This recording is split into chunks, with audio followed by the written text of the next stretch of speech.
Đây sẽ là một cái video mà sẽ ảnh hưởng trực tiếp đến cuộc sống của bạn và con cháu bạn trong một cái tương lai rất gần. Đó sẽ là cơ hội để bạn có thể đổi đời và trở nên giàu có, trở nên tân tiến, cấp thời, nhưng cũng có thể là cái hố chôn và đẩy cuộc đời của các bạn trở nên vô cùng tàn nhẫn. Đó được gọi là cuộc cách mạng công nghiệp 4.0. Hãy cố gắng xem hết video này và bạn sẽ hiểu tại sao những điều mà tôi vừa cảnh báo các bạn hoàn toàn không hề thừa mứa.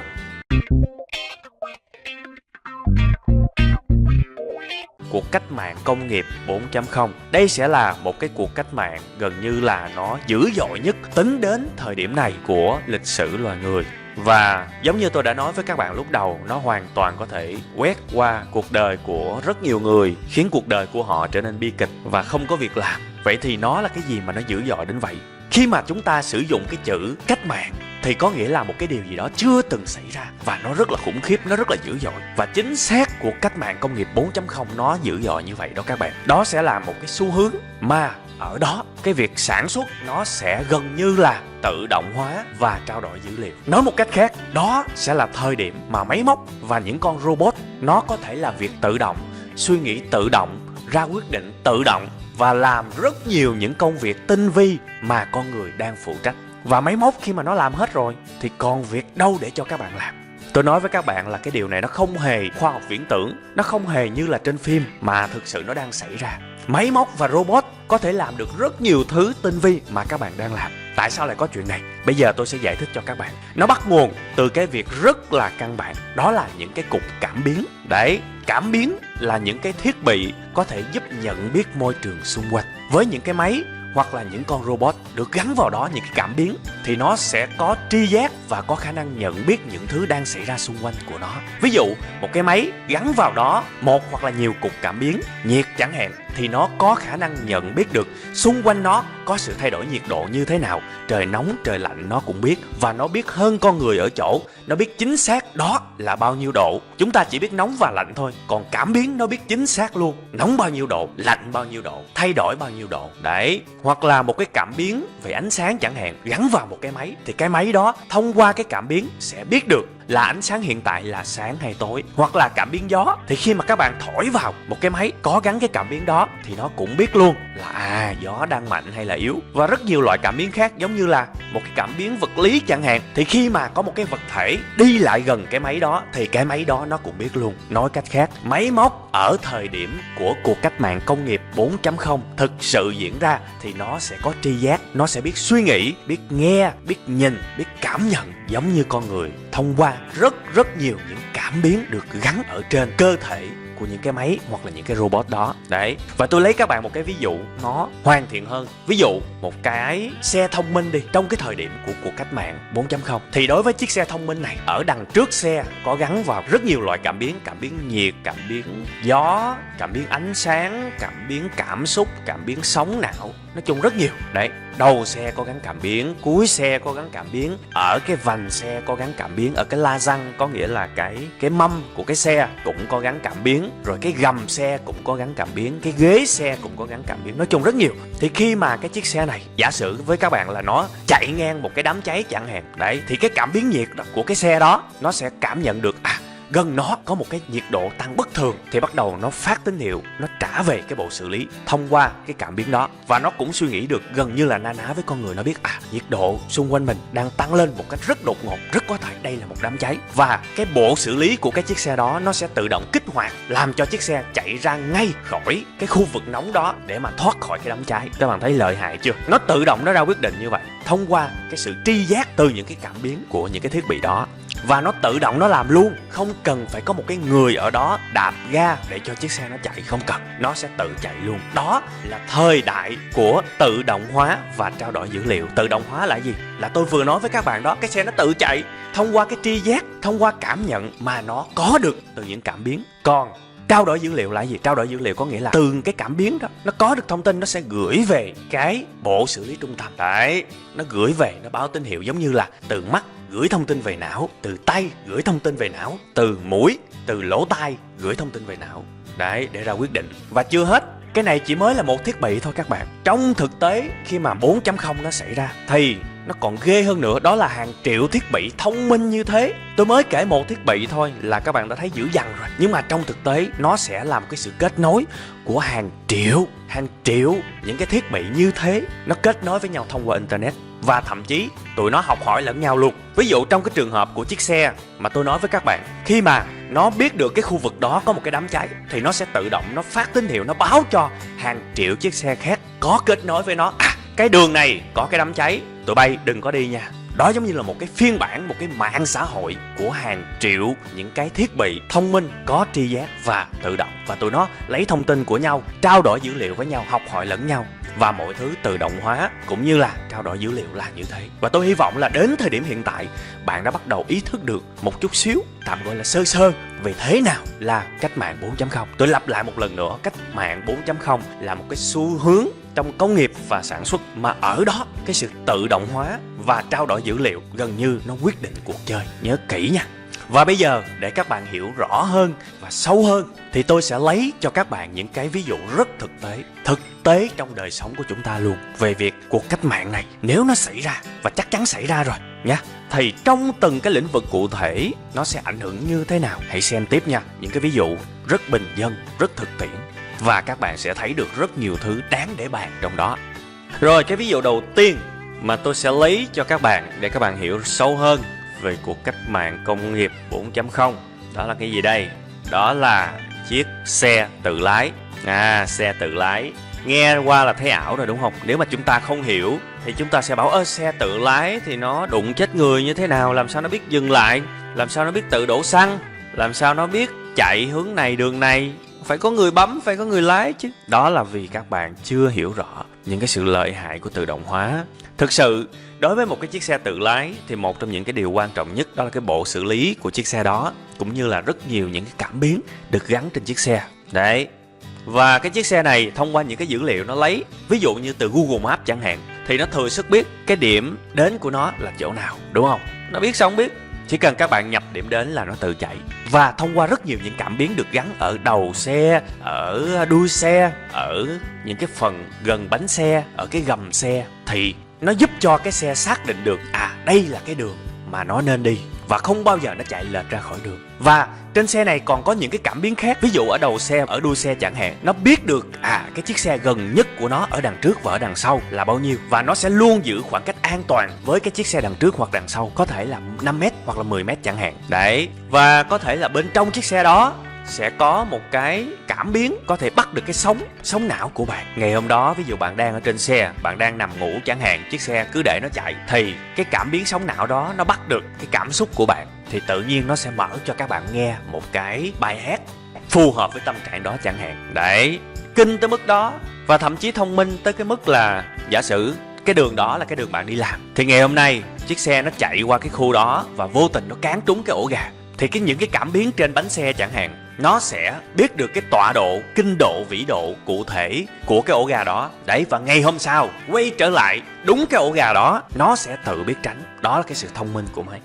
Và còn rất nhiều thứ khác các bạn. Xe tự lái, ví dụ như nó lấy dữ liệu từ sở giao thông chẳng hạn, thì nó biết là giờ này cái cung đường này đang bị kẹt xe, nó sẽ tự động tự biết lấy một cái đường khác ít kẹt xe hơn để mà đi. Dã man tới như vậy đó các bạn. Thì tôi hỏi các bạn là cần quái gì con người nữa. Con người chưa chắc suy nghĩ được như vậy, và chưa chắc thông minh được như vậy. Và cái ngành tài xế là một trong những ngành được dự báo sẽ bị diệt chủng trong tương lai, hoàn toàn thay bằng xe tự lái, bởi vì nó vô cùng thông minh. Và thậm chí là cái chiếc xe này, ví dụ các bạn chạy đi, các bạn phải canh ngày tháng để mà đi bảo trì bảo dưỡng, và trong hàng ngàn cái phụ kiện, cái thiết bị trên chiếc xe đó, làm sao mà bạn biết được phụ kiện nào sắp hư để mà các bạn thay? Cái xe tự lái nó thông minh tới mức mà nó chuẩn đoán được chính bản thân của nó, chính những cái thiết bị trên cái xe đó cái nào sắp hư, và nó sẽ phát tín hiệu để người ta có thể thay thế những cái phụ kiện đó ngay khi mà chuẩn bị hư thôi, chứ chưa gọi là hư. Và những cái cỗ máy hoàn hảo sẽ được xuất ra,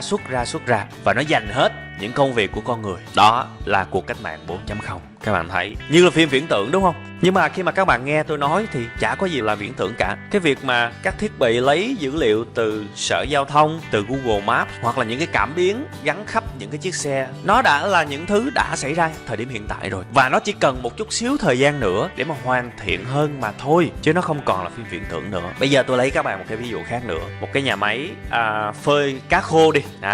Tôi lấy một cái ví dụ rất là thuần Việt Nam luôn để cho các bạn hiểu nó là như thế nào. Nhà máy phơi cá khô có nghĩa là cái nơi này là cái nơi mà người ta phơi khô mực, khô cá lóc, khô đù, khô cá tra, khô cá nục, ví dụ như vậy. Thì các bạn thấy là cái mô hình phơi cá, phơi khô ở thời điểm hiện tại như thế nào? Thường là người ta sẽ lấy ra một cái giàn phơi đúng không? Rồi người ta canh nắng. Thì có thể là buổi sáng người ta sẽ đem cá ra người ta phơi và người ta canh nắng gắt, thật là gắt chẳng hạn như vậy. Buổi chiều người ta đem vào. Đấy, thì công đoạn cơ bản là như vậy. Thì cái cách này nó sẽ có một số cái bất tiện. Đó là thứ nhất là cần rất nhiều người, đúng không? Cần rất nhiều người nếu mà cái quy mô nó lớn. Thứ hai là mọi người phải canh nắng, phải canh cái nắng nó ít hay là nó nhiều. Nếu mà ngày hôm nay ít nắng quá thì ngày mai lại phải đem ra phơi, đúng không? Nhưng mà có những hôm nắng gắt quá thì có thể là cái con cá nó khô nhanh hơn so với dự kiến, thì phải canh cái giờ đó để mà ra lấy khô đem vào. Thỉnh thoảng là tôi thấy những cái người phơi cá khô họ phải ra họ bóp con cá khô đấy để xem là cái độ khô của nó đã ok hay chưa.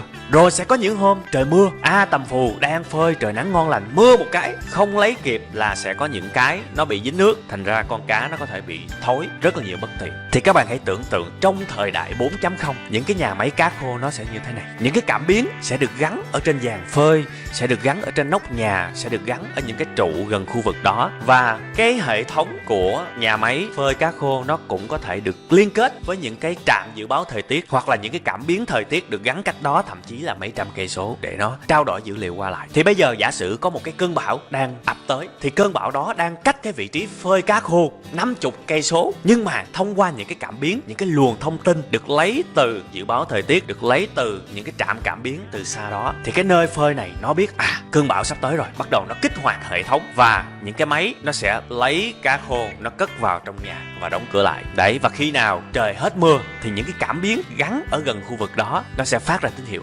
trời hết mưa rồi, đem cá ra phơi tiếp đi. Đấy, tới mức như vậy các bạn. Và thậm chí nó thông minh một cái nữa, ví dụ như ngày hôm nay nắng quá gắt thì những cảm biến nó đo được cái mức nhiệt độ, nó biết nhiệt độ này chỉ cần phơi 4 tiếng là thành phẩm rồi, thì đúng 4 tiếng trong cái khoảng nhiệt độ đó nó sẽ kích hoạt một cái thông báo và ra một cái lệnh quyết định, ok, cá khô đã phơi xong rồi, đem vào. Nhưng mà ngược lại cũng sẽ có những ngày mà nắng ít hơn thì cảm biến nhiệt độ, cảm biến ánh sáng và những cảm biến khác nó sẽ biết trong cái không khí này là phải phơi đến 8 tiếng nó mới bắt đầu nó khô, và nó theo dõi, nó đo liên tục đúng 8 tiếng ví dụ như vậy nó mới bắt đầu nó đem vào, đúng không? Và khi mà đem vào rồi những cái cảm biến bắt đầu nó lại hoạt động, chứ nó cũng chưa chịu ngừng các bạn. Vào trong đó những cái cảm biến nó sẽ biết được độ ẩm đang là bao nhiêu. Nếu mà độ ẩm nó quá cao thì bắt đầu có thể là hệ thống quạt máy nó được bật lên để nó giảm cái độ ẩm, kiểu như thế. Và các bạn thấy là bất cứ cái gì trong cái sự tưởng tượng của chúng ta đều có thể ứng dụng được với thời đại 4.0 một cách dễ dàng và thực tế, các bạn thấy. Vậy thì một lần nữa cuối cái ví dụ này tôi lại hỏi các bạn, khi mà hệ thống nó hoàn hảo như thế thì cần con người nữa để làm cái gì? Cần vài chục con người nữa để làm cái gì? Rõ ràng máy nó có thể làm hết và nó thông minh hơn chúng ta rất nhiều. Nó có thể hoạt động 24/24 tiếng và nó biết khi nào nó sắp hư, nó thông báo để người ta thay các thiết bị. Thì con người xuất hiện để làm gì?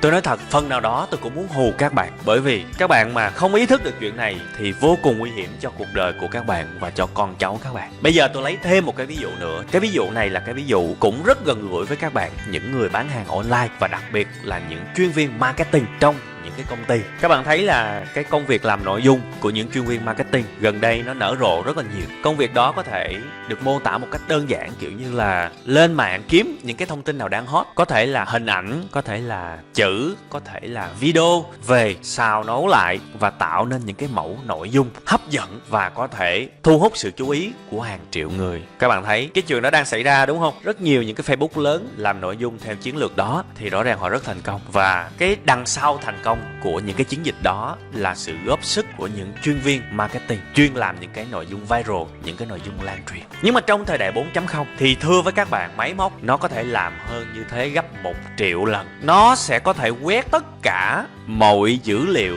trên internet và nó có thể biết được cái nào đang hot, bắt đầu nó gom về một cái đống dữ liệu mà nó nhiều không tưởng tượng nổi, bắt đầu nó sàng lọc ra tiếp, và nó sẽ tìm ra được những cái gì mà mọi người đang quan tâm, đang yêu thích. Sau đó từ những cái chữ đó nó sẽ tự lấy nội dung và nó chế ảnh luôn, và những cái hình ảnh nó cũng tự động nó quét trên hàng tỷ trang web để mà nó lấy ảnh về, và nó chế ảnh rồi nó ra một cái thành phẩm rồi, một cái ảnh có khả năng lan truyền, hoặc là cái video có khả năng được cả triệu lượt view. Nhưng mà nó khôn lắm, nó chưa vội boss. Bây giờ bắt đầu tới cái giai đoạn mà nó sẽ dựa vào dữ liệu trong quá khứ của cái fanpage đó để nó biết cái giờ nào boss lên sẽ là cái giờ được nhiều người like nhất, sẽ là cái giờ được nhiều người yêu thích nhất, và nó canh đúng cái giờ đó nó boss đó.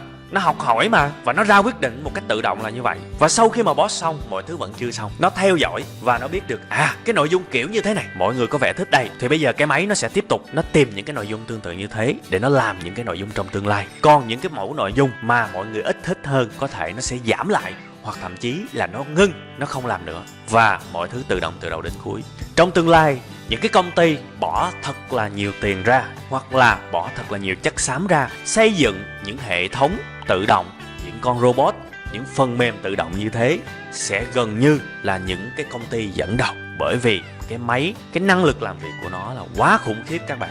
Bao nhiêu người mà làm được như thế. Một cái con người, tôi nói với các bạn là một ngày đọc cùng lắm là 200 bài là chết rồi. Kể cả người đó có kỹ năng đọc nhanh, kỹ năng tổng hợp các thứ. Nhưng mà máy một ngày nó đọc 1 triệu trang web, thì các bạn cạnh tranh kiểu gì đây? Và với vai trò là những cái giám đốc, như một điều tất yếu thì họ sẽ cố gắng bỏ thật là nhiều tiền ra để xây dựng một cái hệ thống tự động lúc đầu. Và khi mà cái hệ thống này xây xong rồi thì họ có thể hưởng lợi từ nó dài dài, và họ sẽ gần như là không cần tới sự có mặt của con người để làm những cái việc đó nữa. Những cái việc lặp đi lặp lại, những cái việc ít sáng tạo, những cái việc kiểu như thế thì máy móc nó dành nó làm hết, và có thể hàng triệu người sẽ không có việc làm. Tại sao phải cần đến con người khi mà máy móc nó làm tốt hơn, và chỉ cần tốn tiền cho máy móc thời gian đầu thôi. Sau khi mà nó chạy trơn tru rồi thì chỉ cần bảo trì nó là xong, cắm điện vào cho nó xài là xong. Và cái tiền đấy chắc chắn sẽ rẻ hơn rất nhiều so với tiền trả lương cho nhân viên. Và cái đầu óc của người giám đốc cũng sẽ được giải phóng. Giả sử bây giờ nhân viên mà làm cho một công ty, nào là lo bảo hiểm,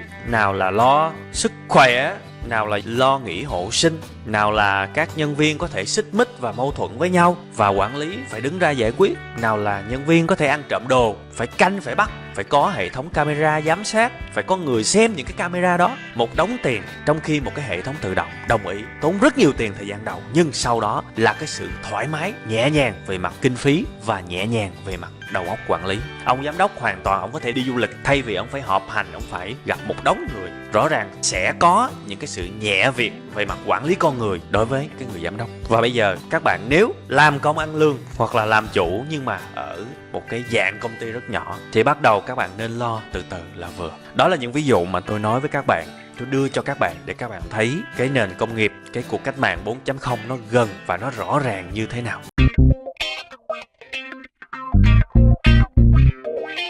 Theo một báo cáo từ BBC thì đến trước năm 2030, cái số robot tự động sẽ chiếm hơn 800 triệu việc làm hiện tại của con người. Và đặc biệt đối với những nước dân trí cao như là Mỹ chẳng hạn thì chỉ khoảng 30% số công việc bị ảnh hưởng. Nhưng mà đối với những nước kém phát triển hơn thì con số công việc bị ảnh hưởng có thể tăng hơn 50%. Nghĩa là đối với những nước như Việt Nam thì cứ 2 công việc sẽ có khoảng 1 công việc bị thay thế bằng robot. Và thưa các bạn, nghe thì có vẻ xa xôi, 2030 thì có vẻ xa quá, nhưng mà thực sự chỉ khoảng 10 năm thôi các bạn, chỉ khoảng 10 năm nữa thôi. Nếu bây giờ các bạn 25 tuổi thì khoảng năm 35 tuổi rất có thể các bạn sẽ bị rơi vào một cái giai đoạn cực kỳ khủng hoảng, đó là mất việc. Và vẫn may 35 tuổi làm lại từ đầu thì còn ok, nhưng nếu bây giờ bạn 35 tuổi và 10 năm nữa bạn 45 tuổi và bạn không hề có sự chuẩn bị gì cả, công việc của bạn bị robot cướp đi, thì đó thực sự là bi kịch của cuộc đời bạn cũng như là con cháu các bạn. Và câu hỏi đặt ra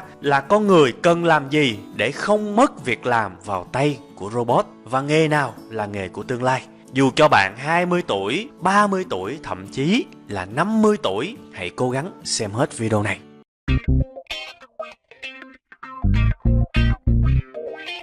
Rồi, quay trở lại với chủ đề chính của chúng ta ngày hôm nay. Đây thực chất là phần số 2 trong cái chuỗi video nói về việc robot sẽ cướp công việc của con người như thế nào. Và đó là cái thời đại của cuộc cách mạng công nghiệp 4.0. Ở phần 1 thì tôi đã giới thiệu với các bạn về việc robot nó hoạt động như thế nào, nó suy nghĩ như thế nào, nó cảm nhận như thế nào. Và tôi thậm chí còn giải thích một cách kỹ càng và cặn kẽ cái cách mà cái con robot được tạo ra, cách nó hoạt động. Đấy, và cách nó tự ra quyết định luôn. Đó là phần 1 mà tôi đã làm.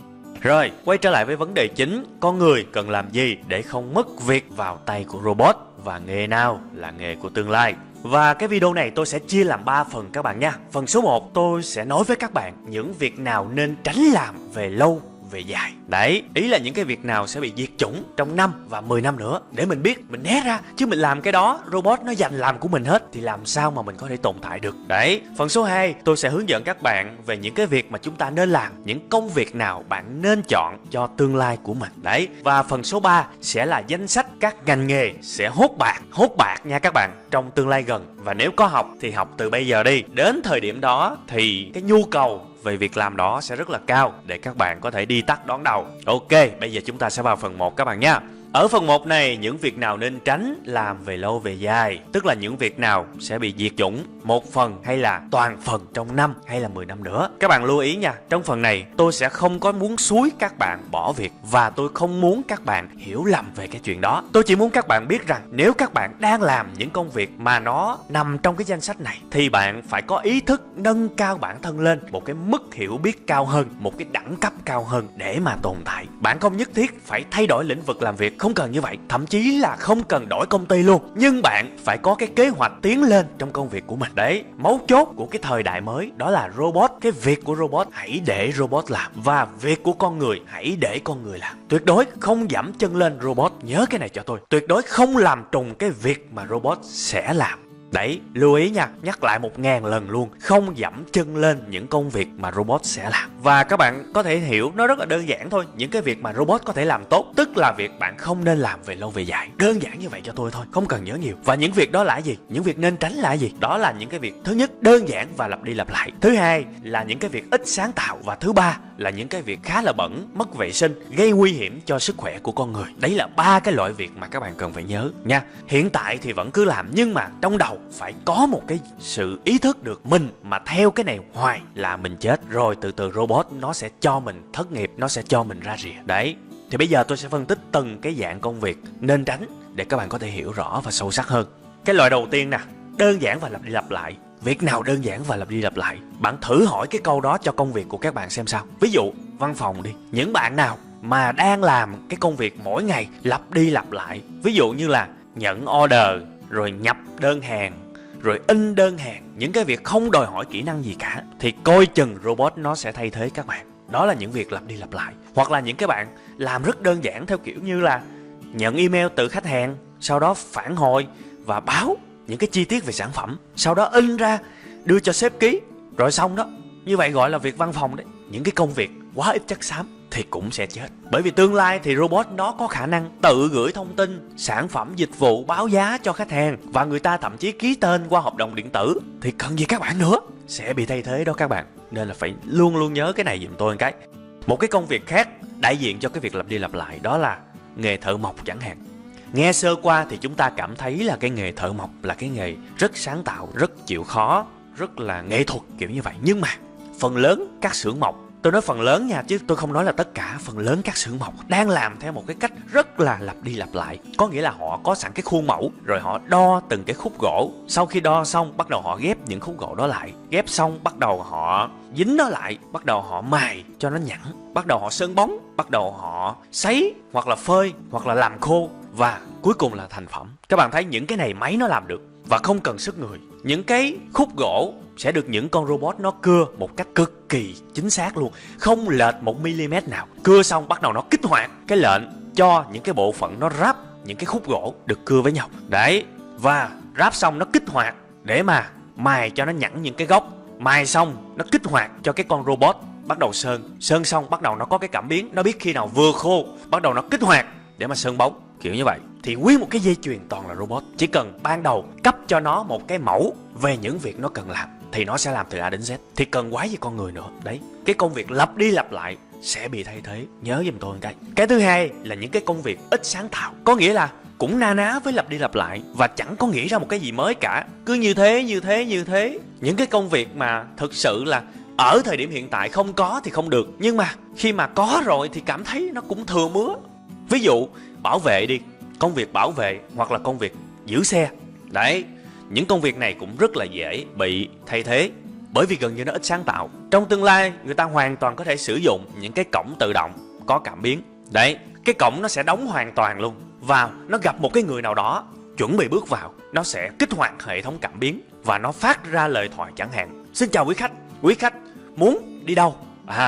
Bắt đầu ông đó ông mới nói tôi muốn vào mua một cái túi xách, thì cái chữ túi xách sẽ được hệ thống cảm biến âm thanh bắt lại và nó biết cái từ này là cái từ mà một khách hàng sẽ nói khi mà đến. Đấy, thì bắt đầu nó sẽ bắn tín hiệu qua hệ thống cảm biến và hệ thống quét vũ khí để xem cái người chuẩn bị vào cái shop này có mang theo súng ống hay là dao kéo gì không. Nếu mà nó quét và nó không thấy có vũ khí thì nó tự mở cửa nó cho vào. Đấy, thì có thể là lúc đầu cái hệ thống này nó sẽ rất là đắt đỏ, nhưng mà người ta đăng ký một lần thôi, người ta set up một lần và người ta dùng hoài. Trong khi đó lương của bảo vệ phải được trả liên tục năm này tháng rộng, thì đôi khi cái chi phí để tạo nên cái hệ thống đó chỉ bằng lương một năm của đội bảo vệ. Một ông bảo vệ thì một tháng cũng tầm 6-7 triệu rồi. Mà thường thì những cái shop ít khi nào thuê một ông lắm, thuê 2 ông, 3 ông. Thì các bạn tính đi, lương một tháng 6-7 triệu nhân cho 2 người mà nhân cho một năm là bao nhiêu? Cái số tiền một năm đó người ta thà đầu tư vào máy móc một lần, rồi từ năm thứ 2 trở đi, giống như là cái máy nó làm free cho họ vậy, họ tiết kiệm được rất nhiều.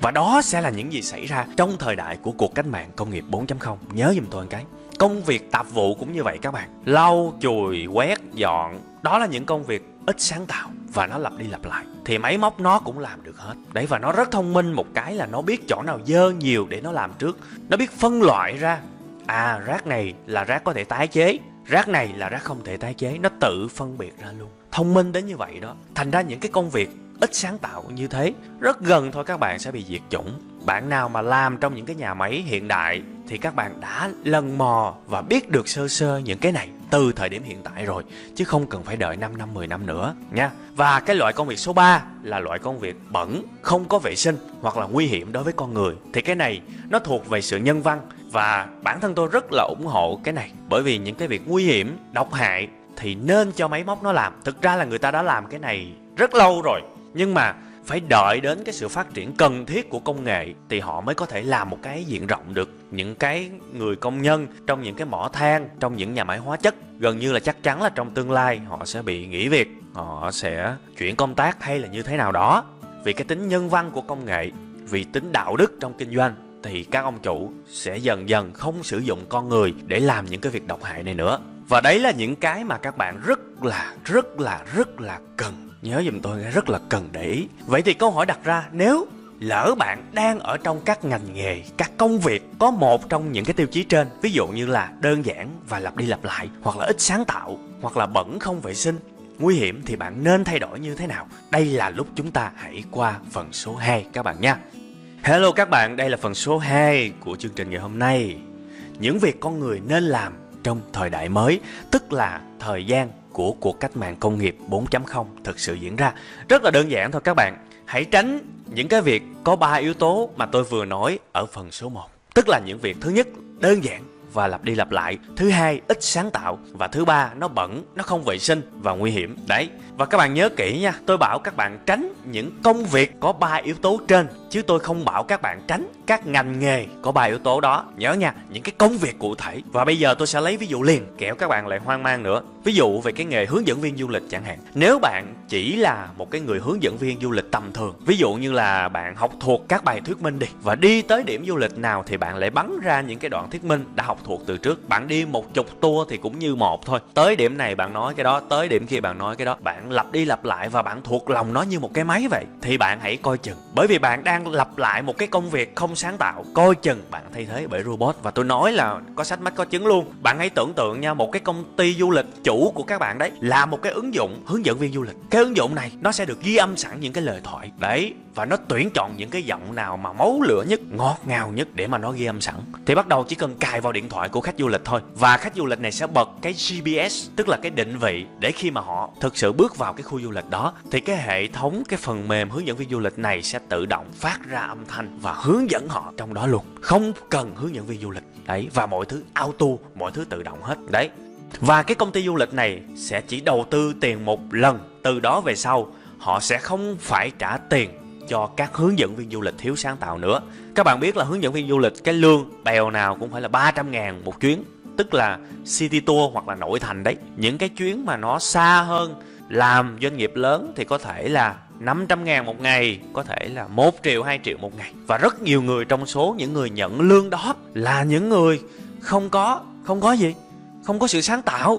Họ cứ lặp đi lặp lại những cái gì mà họ đã nói hết đoàn này đến đoàn khác như là một cái máy. Thì tôi lấy trung bình đi, một người hướng dẫn viên trong một cái chuyến là 500.000 một ngày đi. Và công ty đó một tháng đi full tour đi, 30 ngày là bao nhiêu? 15 triệu. Một năm là bao nhiêu? 12 tháng, 180 triệu để trả cho một hướng dẫn viên lặp đi lặp lại những cái lời thoại đó, không có gì thay đổi cả. Thì thôi, công ty du lịch sẽ quyết định bỏ ra 180 triệu này đầu tư một lần cho hệ thống. Và họ thậm chí còn có thể bán cái phần mềm này để mà thu lợi nhiều hơn từ những khách hàng không phải là người đi tour của họ nữa. Số tiền họ thu lại sẽ nhiều hơn. Đấy. Và đó là sự thay thế hoàn hảo các bạn ạ. Vì bạn cũng nói như một cái máy mà, thì thà nghe máy nó sướng hơn. Tôi hỏi các bạn là trong số các bạn có những ai đi du lịch nhiều không? Đi du lịch nhiều thì các bạn sẽ để ý liền. Khi nào mà hướng dẫn viên ít được chú ý nhất? Đó là khi họ thuyết trình đó các bạn. Các bạn cứ đi tour nhiều vào đi, rồi các bạn sẽ thấy. Đó là khi họ thuyết trình. Đôi khi họ thuyết trình mà khách du lịch còn nói chuyện riêng và đùa giỡn nữa. Cảnh tượng này không hề xa lạ trong những cái chuyến đi du lịch, thực sự luôn. Bởi vì sao? Bởi vì khách du lịch họ chán một cái kiến thức mà hướng dẫn viên nói đi nói lại quá nhiều trong những cái đoàn, thì cảm xúc của hướng dẫn viên không còn nhiều nữa. Tự nhiên khách du lịch họ cảm nhận được thôi các bạn. Trừ những cái người rất là siêng và họ đi với cái tinh thần học thuật thì họ chăm chú, còn không thì rất nhiều người họ không chăm chú. Mà nếu mà đi với tinh thần học thuật thì nghe máy đi cho nó lẹ, muốn nghe lúc nào nghe, đúng không? Nhớ nha, rất là dễ bị đào thải đấy. Nhưng mà nói đi cũng phải nói lại, có phải 100% hướng dẫn viên đều bị đào thải hay không? Không hề, làm gì có. Không hề có cái chuyện đó. Những hướng dẫn viên nào mà sáng tạo, có cái chất riêng, có cái sự thu hút sẽ rất khó bị đào thải. Bây giờ tôi tưởng tượng có một cái ông hướng dẫn viên vừa vui tính, vừa hoạt ngôn, thông minh như là Trấn Thành hoặc là anh Thanh Bạch, thì khách hàng họ không thích mới lạ. Đó là cái kiểu hướng dẫn viên mà mỗi lần đi tour là một lần trải nghiệm chất xám, là một lần thể hiện sự sáng tạo và không ngừng nỗ lực. Họ phải không ngừng nỗ lực chứ, bởi vì công ty du lịch họ hoàn toàn có thể ghi âm lại phần thuyết trình của hướng dẫn viên đó và sau đó tích hợp lại đấy vào cái máy hướng dẫn viên. Và những gì ngày hôm nay tốt nhất của người hướng dẫn viên đó hoàn toàn có thể trở thành cũ kỹ, bởi vì nó đã bị tích hợp vào cái thiết bị ghi âm và cái máy hướng dẫn viên mà tôi nói với các bạn lúc này. Đấy, robot nó thay thế con người là như vậy, nó học liên tục mà. Và điều đó dẫn đến việc bạn phải sáng tạo nhiều hơn trong mỗi cái tour mới. Dĩ nhiên bạn sẽ kiếm được rất nhiều tiền, và số tiền đó rất cao, rất tương xứng, rất xứng đáng. Khách hàng sẽ phải trả tiền nhiều hơn để được đi tour mà bạn hướng dẫn. Bạn sẽ không giống là một cái hướng dẫn viên nữa, bạn sẽ giống như là một cái ngôi sao hơn. Đấy, người ta danh dật, người ta đi tour của các bạn thay vì người ta chấp nhận nghe máy. Đấy, chỉ cần bạn giỏi, bạn sáng tạo, bạn có cảm xúc, bạn không lặp đi lặp lại như một cái máy, thì bạn luôn có chỗ đứng. Thành ra những cái công việc liên quan đến sự sáng tạo và cảm xúc thì theo quan điểm của tôi là khá an toàn trong thời đại này. Tôi nói là khá an toàn thôi nha, chứ không phải là tất cả đều như vậy. Nhưng mà chỉ cần bạn làm một cái gì đó mang lại niềm vui, mang lại sự xúc động, mang lại sự wow, quá sáng tạo kiểu như vậy, thì bạn sẽ khá là an toàn trong cái thời đại đó. Nhớ nha. Bây giờ tôi sẽ lấy một cái ví dụ nữa.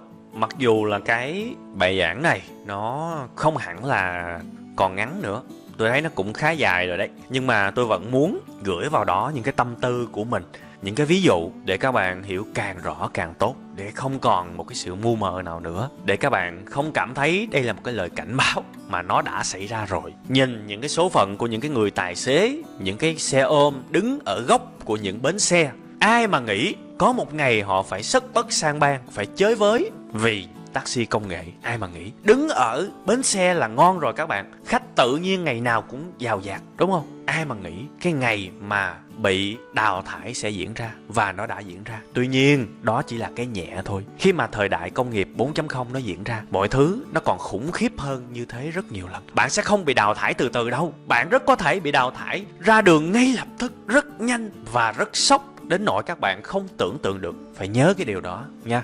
Thành ra khi mà các bạn xem cái bài giảng này, bạn xem rồi và bạn không làm gì cả, thì rõ ràng bạn quá vô trách nhiệm với cuộc đời của mình và cuộc đời của con cháu các bạn. Quá vô trách nhiệm đi nha. Bây giờ ví dụ số 2 về nghề gì ta? Ok, nghề chụp ảnh đi. Đối với những người chụp ảnh đấy mà chỉ biết làm những cái công việc lặp đi lặp lại, đơn giản và ít sáng tạo, kiểu như là canh góc máy, canh sáng, làm mờ nền, kiểu như vậy, thì cũng rất là nhiều khả năng bị đào thải. Bởi vì sao? Bởi vì rồi sẽ có những cái chiếc máy ảnh được gắn cảm biến khắp nơi để có thể tự di chuyển, chọn góc sáng, tự ra hiệu ứng, kiểu như là quý khách vui lòng bước qua bên phải 5 bước chân để có ánh sáng tốt hơn. Nó hoàn toàn có thể làm chuyện đó. Chuyện đó hoàn toàn khả thi. Hoặc là cái cảm biến ánh sáng, cảm biến về kinh độ, vĩ độ, kiểu như thế, nó có thể bật lên một cái tiếng và nói đến với khách hàng, những người đang chụp hình. Thưa quý khách, ở góc độ này, quý khách nên mặc quần áo có màu nhạt, ưu tiên màu xanh da trời, màu tím nhạt, thì sẽ có hình ảnh đẹp hơn. Nó hoàn toàn có thể nói như vậy. Hoặc là, thưa quý khách, hôm nay trời có thể mưa vào buổi sáng, thời tiết đẹp nhất để quý khách chụp ảnh là 11 giờ 7 phút. Hãy cắm sạc cho tôi đầy đủ pin, đầy đủ điện để 11 giờ 7 phút tôi có thể phục vụ quý khách một cách tốt nhất có thể. Cái con robot chụp ảnh nó có thể hoàn toàn nói như vậy nha. Và một lần nữa nha, bạn nào mà thấy ảo quá, trời ơi, đang nói cái gì vậy? Đang nói phim adventure hay là cái gì vậy? Thì các bạn hoàn toàn có thể xem lại cái clip trước của tôi tại robot.web5ngày.com. Tôi giải thích rất rõ. Và cái trí tưởng tượng của con người nó như thế nào thì robot hoàn toàn có thể được chế tạo theo hướng đó. Mọi thứ công nghệ đã sẵn sàng rồi các bạn ạ. Nói chung, những cái thợ chụp ảnh mà trình độ khá trở xuống rất có thể bị thay thế. Bởi vì các studio có thể đầu tư một cái máy ảnh tự động hàng trăm triệu, thậm chí là hàng tỷ đồng, và tiến hành thay thế việc thuê những cái thợ. Hàng trăm triệu thì nghe có vẻ nhiều, nhưng mà nó bằng lương của thợ nhiếp ảnh trong một năm chứ nhiêu. Từ năm thứ 2 thì máy móc thay thế con người hẳn, xem như là máy nó làm free cho mình luôn. Chỉ cần lâu lâu bảo trì rồi cắm điện vào là xong, đúng không? Mà cái chất lượng ảnh nó lại xuất sắc, bởi vì nó canh chính xác cái hướng. Nó là máy mà các bạn, mọi thứ nó truy xuất thông tin, nó lấy thông tin đều là cái con số chính xác cụ thể. Hướng nào là cụ thể, chứ không phải là nó xê dịch, nó có xê xích như con người. Ánh sáng bao nhiêu là nó biết cụ thể, nhiệt độ bao nhiêu là cụ thể, vị trí nó đứng là cái kinh độ vĩ độ nào là cụ thể. Thành ra cái công thức để có một cái bức ảnh chỉ cần nạp vào đầu nó là nó lấy y chang, không thể nào có sai sót được. Thế đó các bạn, cần con người làm gì nữa? Tại sao phải trả cho một nhiếp ảnh gia? Tại sao phải trả cho một cái thợ chụp ảnh một tháng 90 triệu chỉ để mang lại duy nhất những cái tác phẩm có sự sai lệch, chỉ để mang về một cái album cả ngàn tấm? Thậm chí tôi thấy có những cái bạn chụp hình cưới chụp 10.000 tấm, về cuối cùng lọc ra được khoảng mấy chục tấm hoặc là 100-200 tấm. 800 tấm bị bỏ thì máy móc nó sẽ không có để cái chuyện đó xảy ra đâu. Nó sẽ chụp xuất sắc là xuất sắc. Đấy, thế mới kinh. Vậy thì câu hỏi đặt ra là có phải nghề nhiếp ảnh sẽ bị tuyệt chủng hay không? Một lần nữa câu trả lời không hề. Không hề các bạn ạ. Nó chỉ tăng lên một cái tầm cao mới mà thôi. Nếu các bạn giỏi thì robot không thể giết các bạn. Luôn luôn nhớ cái điều này cho tôi. Chỉ cần bạn sáng tạo, không làm công việc lặp đi lặp lại, thì trong bất cứ ngành nghề nào, robot không thể giết các bạn. Bạn hoàn toàn có thể chuyển từ nghề chụp ảnh dạo sang nghề dạy robot chụp ảnh. Đấy, nó lại ra một cái mới nữa đúng không? Nhưng mà cái này thú vị lắm các bạn. Các bạn cứ nghe lời tôi đi. 5 năm, 10 năm nữa các bạn sẽ thấy cái nghề mới nó xuất hiện là nghề dạy robot. Là sao? Bạn có thể lấy kinh nghiệm của mình và cài đặt cho cái máy ảnh robot đó. Ví dụ, bạn chỉ cần nhập một cái thông số, kiểu như là nếu nhiệt độ là từ 25 đến 29 độ chẳng hạn, thời gian là từ 8 đến 9 giờ sáng, tháng này là tháng 6 chẳng hạn, khu vực là phường 3 thành phố Đà Lạt. Bạn nhập vào những cái thông tin kiểu như vậy đó. Rồi cảm biến ánh sáng là X thì robot nên chụp góc này hướng Tây và lia máy 21 độ so với đối tượng chụp thì sẽ có ảnh đẹp, kiểu như vậy đó. Thì các bạn sẽ lên những cái bộ công thức như thế nào để có một cái tấm ảnh đẹp. Và những cái công thức này nó đều có con số cụ thể hết. Thì robot nó thấy, nó tìm ra cái điểm hoàn hảo thì nó chụp thôi. Tấm ảnh luôn luôn đẹp. Đấy, đại loại như vậy. nghề dạy robot sẽ là một trong những nghề hot trong tương lai rất gần. Hoặc với những cái nghệ sĩ nhiếp ảnh, họ là những người luôn sáng tạo ra các góc chụp thì họ cũng không sợ chết. Các bạn biết là các bức ảnh của nghệ sĩ luôn luôn có cảm xúc, sự rung động, sự sáng tạo mà máy móc khó mà nó làm được. Và các bạn phải nhớ là cái sự sáng tạo này phải liên tục nha. Bởi vì những ông thầy dạy robot có thể nhìn vào tác phẩm của các bạn và cập nhật liên tục những cách chụp mới và dạy cho máy ảnh robot liên tục. Đấy. Và nếu bạn không liên tục sáng tạo thì rất là dễ bạn bị đào thải. Sáng tạo con người là vô biên. Đến thời điểm hiện tại, não con người mới xài đâu có vài % mà. Nên gọi là giới hạn sáng tạo thì tôi nghĩ không có. Từ từ, con người sẽ được đẩy lên khai thác bộ não của con người rất nhiều. Và sự sáng tạo hiện tại thì tôi nghĩ là còn rất lâu nữa mới có thể xài hết được, mới có thể đạt tới ranh giới của sự sáng tạo của con người. Đấy. Và một lần nữa nhớ nha, nhớ là đừng có dạy mà đổi nghề. Nhưng mà hãy mạnh dạn mà thoát ra khỏi những cái công việc đơn giản nhàm chán, ít sáng tạo. Vì đó là những công việc mà robot sẽ lấy đi của bạn. Và hãy nhớ học cách nâng cao bản thân từ bây giờ. Các bạn đừng có hỏi tôi những cái câu đại loại như là em đang học ngành marketing, em đang làm kế toán thì em cần làm cái gì bây giờ. Tôi nói các bạn là dẹp luôn những cái câu hỏi đó đi. Bởi vì tôi không bao giờ dạy những cái kiến thức theo kiểu từ ngọn như thế. Tôi chỉ hướng dẫn các bạn từ gốc mà thôi. Các bạn phải lấy cái gốc đó tự ngẫm cho công việc của mình. Tôi đã lấy ví dụ cụ thể cho các bạn thì các bạn phải thực sự nghiền ngẫm và nghiêm túc với những gì các bạn được nghe. Các bạn chỉ cần tự hỏi là tôi có đang làm cái công việc đơn giản lặp đi lặp lại, ít sáng tạo hoặc là nguy hiểm, mất vệ sinh hay không? Nếu có thì tôi nên học để nâng cao nghiệp vụ lên mức giỏi và xuất sắc đi là vừa. Và nếu được có thể hãy gắn nó với sự sáng tạo, hãy gắn nó với cảm xúc thì tôi sẽ được an toàn. Đấy. Và đó là cái phần mà tôi muốn nhắn nhủ với các bạn, những việc mà các bạn nên làm. Hãy biết đặt câu hỏi cho bản thân và biết tránh ra những cái việc mà robot sẽ làm cực kỳ tốt. Hãy biết tránh ra. Đừng có dẫm chân nó, bởi vì các bạn làm không lại nó đâu. Nó làm 24 giờ một ngày, nó làm liên tục, nó rất thông minh, nó có thể làm ở những cái điều kiện khắc nghiệt, những nhiệt độ rất khắc nghiệt, ở những độ cao cực cao. Nó có thể lên trời, nó có thể xuống biển. Các bạn cạnh tranh với nó như thế nào đây? Không thể nào được, nhớ kỹ nha. Một cái thợ chụp hình làm sao mà bay lên trời mà chụp hình cho cô dâu chú rể được. Vậy mà robot nó làm được. Các bạn không có cạnh tranh lại đâu. Thành ra nhớ kỹ, đừng dậm chân robot, mà hãy làm những thứ mà robot không thể làm được. Đấy là phần số 2. Bây giờ chúng ta sẽ đến với phần số 3. Đó là những cái ngành nghề trong tương lai và những ngành nghề hốt bạc. Hiện tại thì đây là một cái phần rất dài, do đó tôi và ekip vẫn đang rất là cố gắng để mà soạn lại cho các bạn với những cái kiến thức dễ hiểu nhất có thể. Bởi vì đây là cái bản tổng hợp. Dĩ nhiên chúng tôi sẽ ghi nguồn từ những nhà khoa học, những nhà dự đoán tương lai, những bản báo cáo của Diễn đàn Kinh tế Thế giới, những bản báo cáo của McKinsey, của những cái công ty dữ liệu. Nói chung là rất nhiều về những cái nghề và những lĩnh vực có thể rất hot trong vòng khoảng từ 5 đến 10 năm nữa. Thì chúng tôi sẽ cố gắng tổng hợp nó thật là sớm. Và cái kết quả này chúng tôi sẽ thông báo ở trong cái group, đó là group web 5 ngày học kinh doanh online. Chúng tôi sẽ post ở trong đấy trong khoảng thời gian rất ngắn thôi. Tôi nghĩ là chắc khoảng từ 1 đến 2 tuần sau khi cái video đã publish. Thì nếu các bạn đã tham gia trong group đó rồi thì các bạn hoàn toàn không cần phải để ý gì hết. Bởi vì tôi post lên thì các bạn thấy, các bạn cứ tải về hoặc là các bạn bấm vào xem thôi. Còn nếu mà các bạn mà chưa tham gia group, các bạn có thể tham gia. Thì tin rằng với cái danh sách đó, bạn sẽ có những cái keyword, những cái từ khóa để có thể học hỏi trau dồi thêm.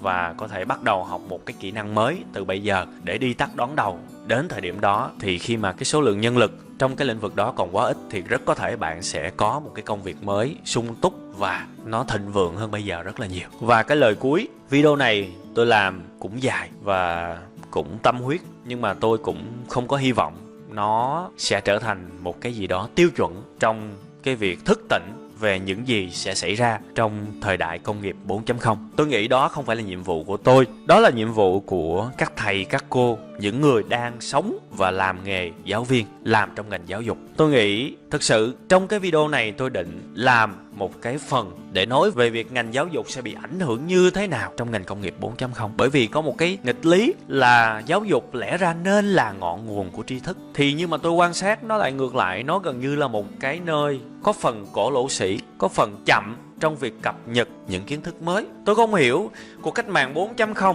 phần lớn những cái bản báo cáo, những cái thông tin mà tôi đọc được, ít khi nào nó được ra lò từ một cái ngôi trường đại học. Trường đại học của Việt Nam thì càng ít. mà nó toàn ra đời từ những công ty, từ những người làm doanh nghiệp, những người kinh doanh kiếm tiền. Và nhà trường lúc nào cũng cập nhật muộn.